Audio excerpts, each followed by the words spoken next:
پہلے بانی اسلام حضرت محمد مصطفیٰ صلی اللہ تعالی علیہ وسلم تجارت کے لیے ملک شام آپ کا جانا ہوا. حضرت خدیجہ رضی اللہ تعالی عنہ مکے کے ان مالدار عورتوں میں سے تھی کہ جو اپنا مال لوگوں کو تجارت کے لیے بزنس کے لیے دیا کرتی. اسلام نے تجارت کو اپنایا اور بزنس کے ذریعے اسلام نے دنیا کو حاصل کیا اور اس کے ساتھ ساتھ اسلام نے دین کی تبلیغ کی, دین کو پھیلایا. اسلام نے ہمیں بتایا کہ تجارت کے لیے ضروری ہے سچائی. سچائی کے ساتھ دیانتداری کے ساتھ تجارت کرو, محنت کرو. خود سرکار دو عالم حضرت محمد مصطفیٰ صلی اللہ تعالی علیہ وسلم نے محنت کی اور خود حضور اپنا کام اپنے ہاتھوں سے کر لیا کرتے تھے. ذرا اس زندگی کو دیکھیے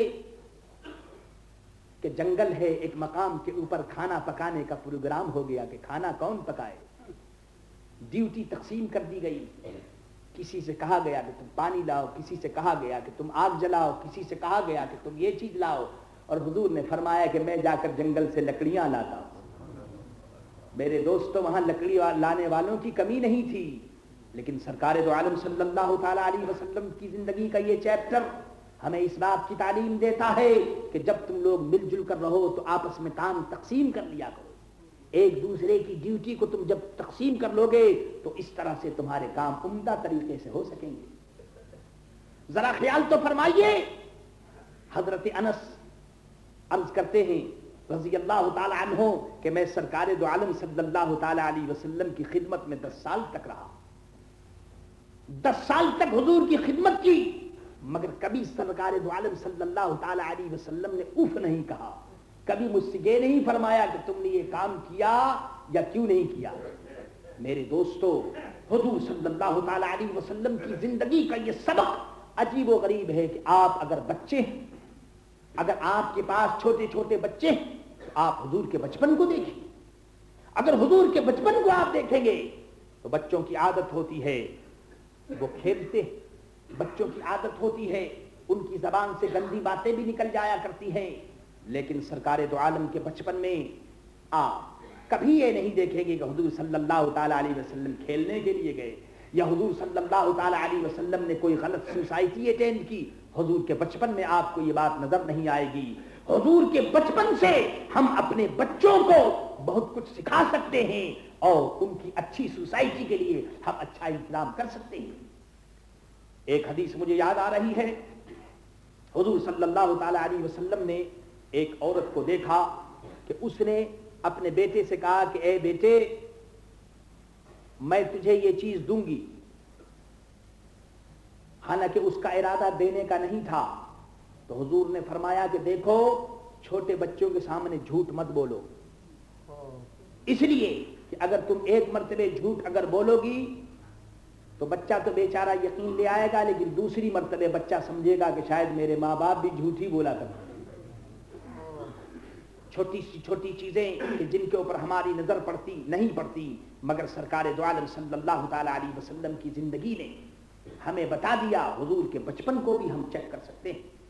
ہمارے ٹیچرز, وہ عورتیں جو پڑھاتی ہیں جن کی سامنے بچپن کی زندگی اور بچوں کی زندگی ہے, ان کو دیکھنا چاہیے کہ سرکار دو عالم کا بچپن کیسا تھا. میرے دوستو, اسلام نے ہمیں بتایا کہ تربیت بچے کی ٹریننگ جتنی اچھی ہوگی اتنی ہی زیادہ بچہ اچھا ہوگا. بچوں کی ٹریننگ پر ہم خیال نہیں کرتے. تعلیم پر خیال تو ہمارا جاتا ہے لیکن ٹریننگ پر ہماری خیال نہیں ہوتی. میرے عزیز دوستو, ایجوکیشن کے ساتھ ساتھ ٹریننگ بھی ضروری ہے. آئیے بچپن کے ساتھ ساتھ سرکار دو عالم صلی اللہ تعالی علیہ وسلم کی جوانی کو دیکھیں. حضور کی جوانی ہے اور عرب کا وہ مقام ہے, لیکن آپ جانتے ہیں کہ سرکار دو عالم صلی اللہ تعالی علیہ وسلم نے جوانی میں اپنے خدا کو یاد کیا. 3 دن کا کھانا لے کر کے حضرت خدیجہ آپ کے ساتھ کھانا کر لیا کرتی. اور حضور کچھ کھجور کو لے کر کے کہاں جاتے؟ غار حرا میں جاتے. اللہ اکبر.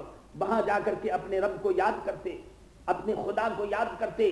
مکہ معظمہ کی گلیوں سے گزرتے ہوئے غار حرا میں بیٹھ کر کے اللہ کے محبوب 3 دن اپنے رب کو یاد کیا کرتے. اللہ اکبر. میرے عزیز دوستو, جب سرکار دو عالم صلی اللہ تعالی علیہ وسلم نے, آپ کی عمر شریف 25 سال کی ہوئی, آپ حضرات جانتے ہیں کہ آپ نے پہلی شادی جو کی وہ حضرت خدیجہ سے کی رضی اللہ تعالی عنہا. حضور صلی اللہ تعالی علیہ وسلم کی زندگی کا یہ پوائنٹ آپ یاد رکھیے کہ حضور کی شادی ہو رہی ہے حضرت خدیجہ سے. حضور کی عمر ہے 25 سال اور حضرت خدیجہ کی عمر ہے 40 سال. آج دنیا کی ہسٹری میں اس قسم کے واقعات آپ کو ملیں گے. اللہ اکبر. ہر جوان آدمی یہی چاہتا ہے کہ اس کی شادی کسی جوان لڑکی سے ہو, کسی جوان عورت سے ہو, لیکن حضرت محمد مصطفیٰ صلی اللہ تعالی علیہ وسلم کی زندگی ہے کہ آپ کی پہلی شادی ہو رہی ہے اس کے ساتھ کہ جن کے 2 شوہر کا پہلے انتقال ہو چکا ہے. یہ کیوں؟ اس لیے کہ عرب کی دنیا کے اندر عورتوں کی کوئی پوزیشن نہ تھی, عورتوں کا کوئی مقام نہ تھا. آج غلطی سے ہماری مائیں اور بہنیں یہ سمجھتی ہیں کہ اسلام نے ان کو مقید کر دیا. ارے اسلام نے ان کو مقید نہیں کیا ہے, بلکہ اسلام نے عورتوں کی عزت کو آسمان پر پہنچا دیا ہے. اسلام نے عورتوں کو صحیح معنی میں عورت بنایا ہے. اسلام نے عورت کو صحیح معنی میں ماں کا درجہ دیا ہے, بہن کا درجہ دیا ہے. عرب کی دنیا کے اندر عورت کی کوئی قیمت نہ تھی, عورت کا کوئی مقام نہ تھا, عورت کے پاس کوئی سٹیج نہ تھا. اگر کسی بدنصیب عورت کا شوہر اگر انتقال کر جاتا تو عرب والے میرے دوستو اس عورت کو وہاں رکھتے کہ جہاں اونٹ رکھے جاتے ہیں, جہاں گھوڑے رکھے جاتے ہیں, جانوروں کے ساتھ عورتوں کو رکھا جاتا. ان کے لیے کھانے اور پینے کی پابندی لگا دی جاتی. عورتوں کا کوئی حصہ نہ تھا. اگر اس کے باپ کا انتقال ہو جائے یا اس کا شوہر مر جائے تو لڑکے سب لے لیا کرتے تھے. عورت کا جائیداد کے اندر کوئی حصہ نہ تھا, پراپرٹی کے اندر کوئی حصہ نہ تھا. میرے عزیز دوستو, پھر یہی نہیں, ایک عورت جس کے شوہر کا انتقال ہو جاتا اس کو سوسائٹی میں دوسری شادی کرنے کا حق نہ تھا. اس کو سوسائٹی یہ سمجھتی کہ یہ ذلیل ہو چکی ہے, یہ غلام ہو چکی ہے, یہ لونڈی ہے. اس طرح سے میرے دوستو اذیتوں کے ساتھ اور مصیبتوں کے ساتھ اور پریشانی کے ساتھ اس کی زندگی گزرتی. اے میری ماں, اے میری بہنوں, ارے آمنہ کے لال کو دعائیں دو, ان کے احسان کو یاد کرو کہ انہوں نے بیواؤں کی پوزیشن کو بڑھایا, انہوں نے یتیموں کو چھاتی سے لگایا. عرب کی دنیا کے اندر جو یتیم ہو جاتا تھا میرے عزیز دوستو اس کے مال پر لوگ قبضہ کر لیا کرتے تھے. سرکار دو عالم صلی اللہ تعالی علیہ وسلم نے یتیموں کے متعلق فرمایا کہ دیکھو یتیموں کا حق یاد رکھو, اللہ تم سے پوچھے گا. اگر کوئی یتیم ہو تو تم اس یتیم پر شفقت کا ہاتھ پھیرا کرو. یاد رکھو اگر یتیم روتا ہے, اگر یتیم بے قرار ہوتا ہے تو خدا کا عرش بھی کانپ جاتا ہے. خبردار, یتیم کے ساتھ کوئی زیادتی نہ کرنا, کوئی ظلم نہ کرنا. ایک صحابی ارشاد فرماتے ہیں کہ سرکار دو عالم صلی اللہ تعالی علیہ وسلم سے سوال کیا گیا. ایک شخص نے کہا کہ یا رسول اللہ میرا دل جو ہے بڑا ہی سخت ہے, یا رسول اللہ آپ کوئی طریقہ بتائیے کہ میرا دل نرم ہو جائے. حضور صلی اللہ علیہ وسلم نے فرمایا کہ دیکھو اگر دل کو نرم کرنا ہے تو کسی یتیم کے سر پر اپنا ہاتھ پھیرا کرو. دیکھو دل کے نرمی کا علاج بتایا جا رہا ہے کہ جب تم اپنے ہاتھ کو یتیم کے سر پر پھیرو گے, جب تم شفقت کرو گے تو ایک نہ ایک دن تمہیں خیال آئے گا کہ یہ بچہ یتیم ہو چکا ہے, اس کا باپ خدا کے یہاں جا چکا ہے. میرے دوستوں یتیم کو سوسائٹی کے اندر جگہ دینے والے اور چھاتی سے لگانے والے کون ہیں؟ حضرت محمد مصطفیٰ صلی اللہ تعالی علیہ وسلم. بیواؤں کی پوزیشن کو بڑھانے والے, اور خود حضور صلی اللہ تعالی علیہ وسلم نے جو پہلی شادی کی وہ بیوہ سے کی کہ تاکہ دنیا کو معلوم ہو جائے کہ بیوہ عورتیں بھی ایک مقام رکھتی ہیں اور ان کی بھی یہ پوزیشن ہے. آپ حضرات کو عرب کی جاہلیت کا پتہ ہے, آپ جانتے ہیں کہ وہ لڑکیوں کو اچھی نظر سے نہیں دیکھتے تھے. لڑکی پیدا ہوتی تو لڑکی کو معاذ اللہ وہ زندہ لڑکی کو جا کر کے قبر میں دفن کر دیتے, زندہ لڑکی کو. اللہ اکبر. چنانچہ ایک صحابی جب ایمان سے مشرف ہو گئے تو ایمان لانے سے پہلے انہوں نے عرض کیا کہ یا رسول اللہ کیا ہمارا بھی ایمان مقبول ہو جائے گا یا رسول اللہ؟ اس لیے کہ ہم نے بہت سی لڑکیوں کو 99 تقریباً 99 لڑکیوں کو ہم زندہ درگور کر چکے ہیں, دفن کر چکے ہیں. اور یا رسول اللہ جب ان لڑکیوں کو ہم کنویں کے اندر ڈالتے تھے یا دفن کرتے تھے تو وہ لڑکیاں ہمیں آواز دیتی تھیں اور پکارتی تھیں یا ابتا یا ابتا, اے میرے باپ اے میرے باپ کہہ کر کے وہ لڑکی ہمیں پکارتی تھی. لیکن یا رسول اللہ ہم لوگ اتنے بے رحم تھے کہ لڑکیوں کو زندہ دفن کر دیا کرتے تھے. رحمت للعالمین حضرت محمد مصطفیٰ صلی اللہ تعالی علیہ وسلم نے جب یہ سنا تو حضور کی آنکھوں میں آنسو آ گئے, حضور بے قرار ہو گئے. میرے عزیز دوستو, اس بری رسم کو اور اس بری عادت کو جو سینکڑوں سال سے عرب کے اندر موجود تھا, یہ صرف حضرت محمد مصطفیٰ صلی اللہ تعالی علیہ وسلم نے اس رسم کو ختم کیا. اس سلسلے میں صرف یہی نہیں کہ اسلام کے ماننے والے اس بات کو بیان کر رہے ہیں, بلکہ یورپ کا بہترین مفکر جارج برنارڈ شاہ وہ اپنی کتاب کے اندر لکھتا ہے کہ جب ہم حضرت محمد مصطفیٰ صلی اللہ علیہ وسلم کی زندگی کو دیکھتے ہیں تو حضور کی زندگی کے اندر اور حضور کی سیرت اور لائف میں ہمیں بہت سی اچھی چیزیں نظر آتی ہیں. ان میں ایک چیز یہ بھی ہے کہ عرب کے اندر یہ رواج تھا کہ زندہ لڑکیوں کو وہ دفن کر دیا کرتے تھے.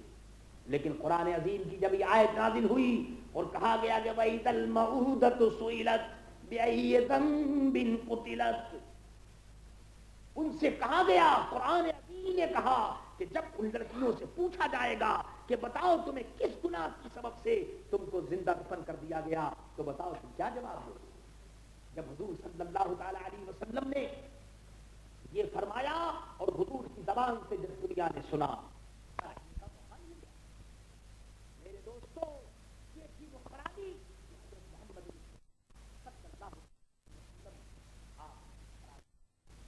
اور سب کو آپ نے ایک کر دیا, خدا کا راستہ آپ نے بتایا. میرے عزیز دوستو یہی وہ اچھائیاں تھی اور یہی وہ کیریکٹر کی بلندیاں تھیں کہ دشمن بھی حضرت محمد مصطفیٰ صلی اللہ تعالی علیہ وسلم کی صداقت کا انکار نہ کر سکا. قرآن کریم نے ارشاد فرمایا کہ اے انسانوں, ارے تم اگر چاہتے ہو, آج میرے دوستو ہماری نظریں دنیا کے قانون پر اٹھتی ہیں, آج ہم دنیا کے قانون کو چیک کرتے ہیں. آج کسی مقام کے اوپر, آج دنیا کے اندر بہت سے مقام کے اوپر لیگ بنائی جا رہی ہے, بہت سے مقام کے اوپر میرے دوستو میٹنگ ہو رہی ہے, لیکن آپ نے اس کو نہیں دیکھا. آپ ذرا اس کو دیکھیے کہ یہ اسلام ہی کی تو برکت ہے, یہ اسلام ہی کی خوبی ہے کہ اسلام نے تمام مسلمانوں کو ایک پلیٹ فارم پر کر دیا. قرآن نے کہا کہ انما المؤمنون اخوۃ. اللہ اکبر. عرب کے اندر لڑائی جھگڑے, کوئی کہتا تھا ہم قریشی ہیں, کوئی کہتا تھا ہم مکی ہیں. اسلام نے بتایا کہ تم کچھ بھی صحیح, تم مکی ہو, قریشی ہو, مدنی ہو, کچھ بھی صحیح, لیکن یاد رکھو اللہ کی نگاہ قدرت کے اندر وہی شخص ریسپیکٹڈ ہے کہ جو اللہ کے نزدیک اچھا ہے اور اللہ اللہ کرنے والا ہے. آپ حضرات کو یہ بات معلوم ہونی چاہیے اور حضور کی زندگی کا یہ چیپٹر آپ کو یاد رکھنا چاہیے کہ بڑے بڑے ریچ مین, بڑے بڑے لوگ جو عرب کے اندر چیف تھے, لیڈر تھے, مکے والے, انہوں نے کہا کہ اے رسول اللہ, اے محمد عربی صلی اللہ تعالی علیہ وسلم, آپ کی میٹنگ, آپ کی سوسائٹی ایسی ہوتی ہے کہ اس کے اندر یہ غریب قسم کے لوگ ہوتے ہیں جن کے پاس کپڑے نہیں ہوتے, کھانے کا سامان نہیں ہوتا. یہ غریب قسم کے لوگ آپ کے پاس آن کر بیٹھتے ہیں. اے محمد عربی صلی اللہ تعالی علیہ وسلم, ہمیں کوئی آپ سیپریٹ کوئی جگہ دیجئے کہ ہم آپ سے آن کر ملیں. ہم یہ فقیر اور غریب آدمیوں کے ساتھ آپ سے ملنا نہیں پسند کریں گے. میرے دوستو, سرکار دو عالم صلی اللہ تعالی علیہ وسلم نے جب یہ بات سنی تو آپ نے فرمایا کہ اے لوگو, تم ان کو غریب کہتے ہو, تم ان کو فقیر کہتے ہو, یاد رکھو اللہ تعالیٰ نے ان کو عزت دی تو اسلام کی وجہ سے عزت دی ہے. تمہاری نظر ان کے کپڑوں پر ہے, تمہاری نظر ان کے پیسے اور دولت پر ہے، لیکن اللہ اور اس کے رسول کی جو نظر ہے وہ ان کے ایمان پر ہے۔ میں ان غریبوں کو الگ کر نہیں سکتا، تم آؤ یا نہ آؤ تمہاری مرضی ہے، لیکن یہ ہو نہیں سکتا کہ میں تمہاری وجہ سے ان غریبوں کو الگ کر دوں۔ میرے دوستو، آج کی دنیا کے اندر ڈیموکریسی کا ڈھنڈورا پیٹا جاتا ہے، لیکن اگر ڈیموکریسی دیکھنی ہے، اگر جمہوریت دیکھنی ہے تو آؤ اسلام کو دیکھو کہ حضرت محمد مصطفیٰ صلی اللہ تعالی علیہ وسلم نے دنیا کے سامنے کتنی شاندار ڈیموکریسی پیش کی۔ آپ کو معلوم ہے ایک مقام مکہ معظمہ کے اندر اور عرب والوں میں ایک مقام ایسا بھی آیا کہ عرب کے اچھے پڑھنے والوں نے، قاریوں نے، عالموں نے، جن کی آواز اچھی تھی، وہ فصیح تھے، وہ بلیغ تھے، انہوں نے کہا کہ اے محمد مصطفیٰ صلی اللہ علیہ وسلم، حضور یہ بلال حبشی یہ ایک کالا آدمی ہے، بلیک مین ہے، حبشہ کا رہنے والا ہے، زبان ان کی موٹی ہے، جب یہ اذان دیتے ہیں تو اشہدو نہیں کہہ سکتے بلکہ اشہدو کے بجائے اشہدو کہتے ہیں۔ یا رسول اللہ، یہ عرب کی دنیا بڑے بڑے قاری، بڑے بڑے عالم اور بڑے بڑے اچھے لوگ ہیں، یا رسول اللہ ان کی اذان ہم سننا گوارا نہیں کرتے، یا رسول اللہ ہمیں موقع دیجئے کہ ہم اذان کہہ دیا کریں۔ میرے دوستو، آپ دیکھ رہے ہیں کتنا عجیب و غریب اسٹیج ہے، لیکن دنیا نے دیکھا کہ حضرت محمد مصطفیٰ صلی اللہ تعالی علیہ وسلم نے فرمایا کہ اے لوگوں، تم کچھ بھی کہتے رہو، تم حضرت بلال کے شین کو اور سین کو تم دیکھتے ہو، لیکن تمہاری نظر حضرت بلال کے ایمان پر نہیں ہے۔ میرے عزیز دوستو، ان کا ڈیمانڈ اور مطالبہ ٹھکرا دیا گیا، اور حضرت محمد مصطفیٰ صلی اللہ تعالی علیہ وسلم کو وہی اذان پسند آئی جو حضرت بلال کی زبان سے نکلی تھی۔ دیکھا آپ نے یہ سب کیا چیز تھی؟ عشق مصطفیٰ تھا، عشق رسول تھا کہ حضرت بلال کو اللہ تعالیٰ نے یہ مقام عطا فرمایا۔ تو میرے عزیز دوستو، میں یہ عرض کر رہا تھا کہ سرکار دو عالم صلی اللہ تعالی علیہ وسلم نے اس قسم کی ڈیفیکلٹی کو اور اس قسم کی چیزوں کو دنیا سے ختم کر دیا۔ میرے دوستو، میرے عزیزوں، قرآن کریم ہمارے سامنے، اللہ تعالیٰ نے ہمیں قرآن پاک عطا فرمایا۔ ایک بات میں آپ کے ساتھ عرض کرتا چلوں، قرآن کی ہم تلاوت کرتے ہیں، قرآن کو ہم پڑھتے ہیں، بڑی خوشی کی بات ہے، اللہ تعالیٰ ہمیں تلاوت کرنے اور پڑھنے کی توفیق عطا فرمائے، لیکن ذرا آپ اس کو سوچئے، اس کو غور کیجئے، کیا قرآن صرف اسی لیے آیا کہ ہم اس کو خالی تلاوت کر لیا کریں؟ کیا قرآن صرف اسی لیے آیا کہ ہم اس کو صرف سینے سے لگا لیں؟ کیا قرآن صرف اسی لیے آیا کہ ہم اس کو اوپر جزدان کے اندر رکھ دیں؟ میرے عزیز دوست، قرآن کی آمد کا صرف یہ مقصد نہ تھا۔ یاد رکھو، قرآن ایک گائیڈ بن کر ہمارے سامنے آیا، قرآن نے ہمیں تعلیم دی، اور قرآن اس لیے آیا کہ ہم حضرت محمد مصطفیٰ صلی اللہ علیہ وسلم کی لائے ہوئے قرآن پر ہم عمل کریں۔ ایک مثال میں آپ کے سامنے پیش کرتا ہوں، اگر کسی دوست کا ٹیلی گرام آپ کے نام آئے اور اس میں اگر یہ لکھا ہوا ہو کہ وہ آپ کے یہاں ٹیوزڈے کو یا فرائیڈے کو آ رہا ہے، بائی ایئر آپ کے یہاں پہنچ رہا ہے، تو اگر وہ ٹیلی گرام کر دے کہ ریچنگ ٹیوزڈے یا ریچنگ فرائیڈے، تو میرے عزیز دوستو، اس کے ٹیلی گرام کا مقصد کیا ہوگا؟ اگر اس ٹیلی گرام کو آپ پڑھیں اور 1000 آدمی کو آپ سنا دیں، لیکن جس وقت ہوائی جہاز کے آنے کا وقت ہو اس وقت آپ ایئرپورٹ پر نہ جائیں، تو بتائیے اس ٹیلی گرام کا کیا مقصد ہوا؟ ٹیلی گرام تو اسی لیے آیا تھا کہ آپ کو یہ معلوم ہو جائے کہ آپ کا دوست آ رہا ہے اور آپ اس کو ریسیو کرنے کے لیے، ویلکم کرنے کے لیے ایئرپورٹ پہنچیے۔ تو اگر آپ ایئرپورٹ نہ پہنچیں تو میرے عزیز دوست، تو ٹیلی گرام کا مقصد صرف پڑھنا نہیں ہے، بلکہ ٹیلی گرام کا مقصد یہ ہے کہ آپ ایئرپورٹ پہنچ کر اس کو ویلکم کریں۔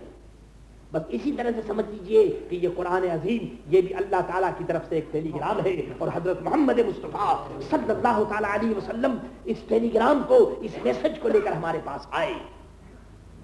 جب خدا کا یہ کلام ہمارے پاس آیا تو پھر ہماری ذمہ داری کیا ہے؟ ہماری ذمہ داری یہ ہے کہ اس کے اوپر ہم عمل کریں۔ آپ کو معلوم ہوگا، آپ حضرات اس کو خوب اچھی طرح جانتے ہوں گے کہ یہ قرآن عظیم جس ماحول میں نازل ہوا وہ ماحول بہت خطرناک تھا، بہت خراب تھا۔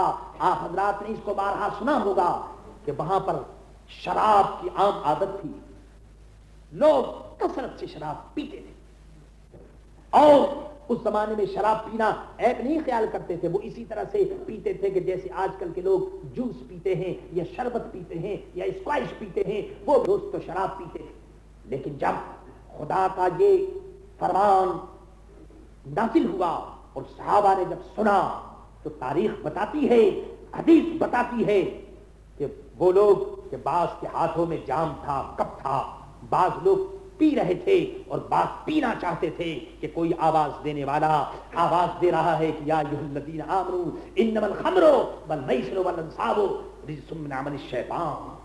میرے عزیز دوستو، فاجتنبوہ، جب فاجتنبوہ کا لفظ انہوں نے سنا تو انہوں نے شراب کے گلاس پھینک دیے، کپ توڑ دیے، اور جو مٹکے تھے جن کے اندر شراب رکھی ہوئی تھی ان کو توڑ دیا گیا اور شراب گلیوں میں بہنے لگی، انہوں نے شراب کو پھینک دیا۔ میرے دوستو، وہ لوگ غازی تھے، وہ لوگ اللہ کے رسول کے فرمان پر چلنے والے تھے۔ عزیزو دوستو، جو قوم شراب سے محبت کرنے والی قوم تھی، لیکن اللہ کے رسول کا جب پیغام آیا اور رسول کی زندگی جب ان کے سامنے آ گئی تو انہوں نے شراب کو ترک کر دیا۔ سرکار دو عالم نے فرمایا کہ شراب جو ہے ام الخبائث ہے، فرمایا کہ تمام جو برائی ہے اس کی یہ ماں ہے جی، جتنے گناہ ہیں جی، sins, the source of all sins, یہ جو شراب ہے یہ تمام گناہوں کی جڑ ہے۔ حضور نے فرمایا ام الخبائث، اور یہی وجہ ہے کہ سرکار دو عالم کا ارشاد ہے کہ شراب پینے والا جب ایک مرتبہ شراب پیتا ہے تو 40 دن کی عبادت اس کی قبول نہیں ہے، نماز قبول نہیں ہے۔ حضور والا ایک دن شراب پینے سے 40 وقت کی نماز اور دن کی نماز قبول نہ ہو تو بتائیے کہ جو رات دن شراب پیے تو اس کا کیا حال ہو سکتا ہے۔ حضور والا سرکار دو عالم صلی اللہ تعالی علیہ وسلم کی عملی زندگی کو ہم سامنے لائیں، خالی یہ کہہ دینے سے کہ ہم مسلمان ہیں، خالی یہ کہہ دینے سے کہ سرکار دو عالم صلی اللہ علیہ وسلم کے ہم غلام ہیں، بات بنتی نہیں، بلکہ پریکٹس کے میدان میں ہمیں اسلام کو دیکھنا چاہیے۔ آئیے، یہ تو شراب کی بات میں آپ سے کہہ رہا تھا، آپ کو معلوم ہونا چاہیے کہ ایک صحابی مدینہ طیبہ سے مکے میں آئے، جب وہ مسلمان نہیں ہوئے تھے تو ان کا کنیکشن ایک عورت سے تھا۔ اب وہ جب مدینے سے مکہ آئے تو مکے میں میرے دوست کوئی بھی نہیں تھا، فیلڈ خالی تھا، میدان خالی تھا۔ وہ عورت جس کا کنیکشن پہلے اس صحابی سے تھا، اس عورت نے دیکھا تو وہ خوش ہو گئی۔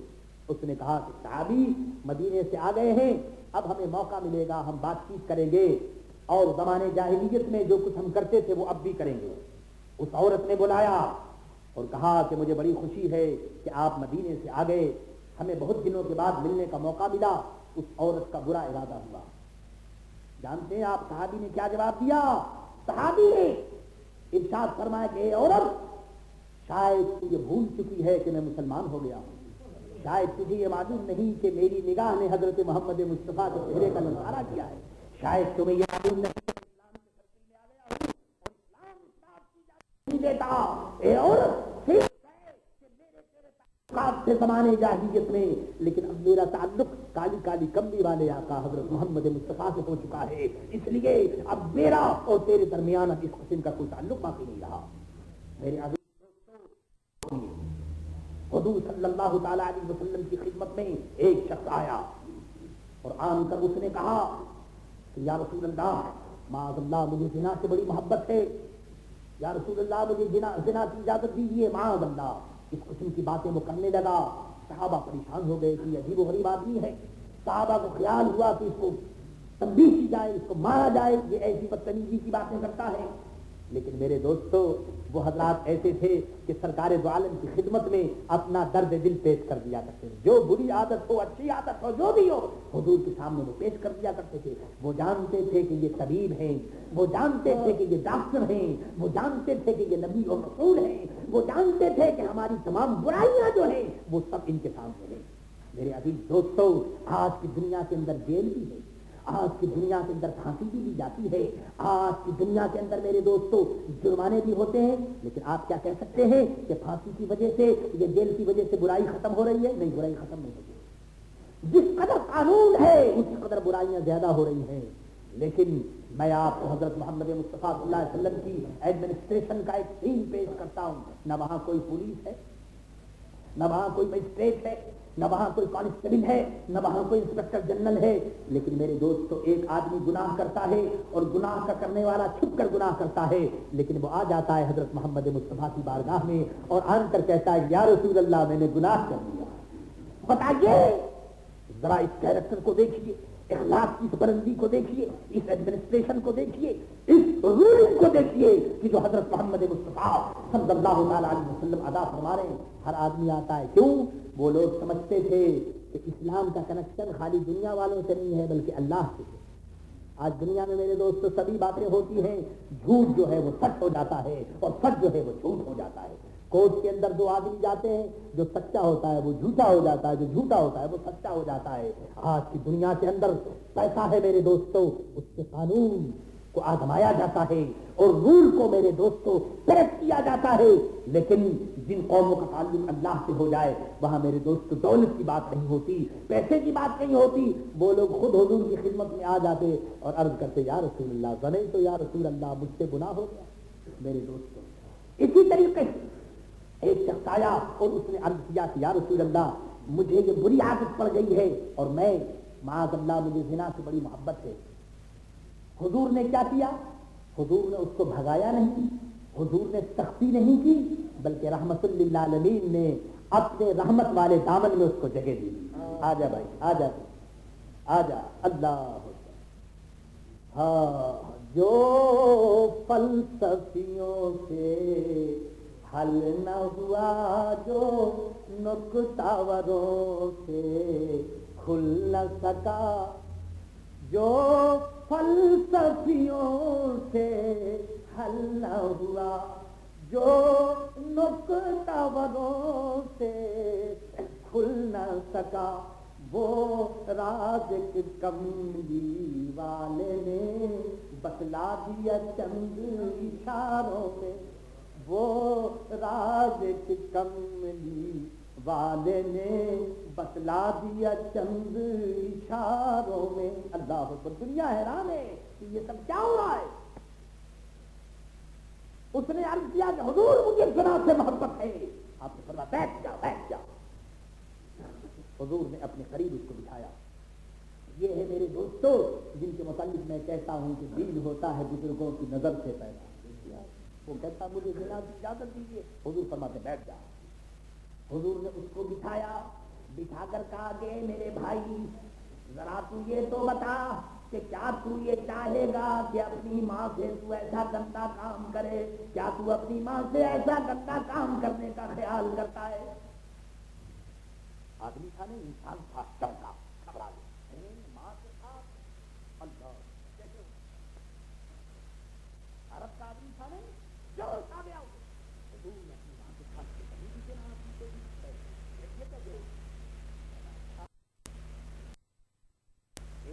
یہ بتا ماں کے ساتھ اگر ایسا کر نہیں سکتا تو کیا تو اپنی بہن کے ساتھ ایسا کر سکتا؟ اس نے کہا بہن کے ساتھ یا رسول اللہ بے غیرت اور بے شرم آدمی یہ ہو تو وہ ایسا کام کبھی نہیں کرے. بہن کے ساتھ نہیں, کسی بیٹی کے ساتھ. اس نے کہا یا رسول اللہ میرے لیے یہ بہت, میں کیسے عرض کروں یا رسول اللہ, بہت مشکل ہے میرے لیے, یہ کام کوئی نہیں کر سکتا. تو رحمت للعالمین سب کہا اور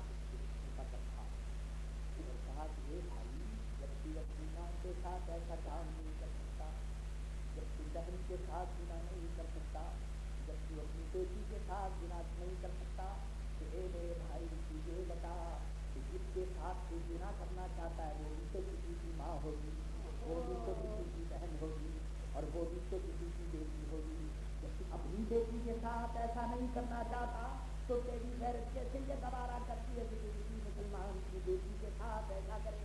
جب تو اپنی بہن کے ساتھ ایسے گندے کام نہیں کر سکتا تو مسلمان کی جو بہن ہے وہ بھی تو تیری بہن ہے, مسلمانوں کی جو چھوٹی بچیاں ہیں وہ بھی تو تیری لڑکیاں ہیں, اور جو تیری مسلمانوں کی جو مائیں ہیں وہ بھی تو تیری مائیں ہیں.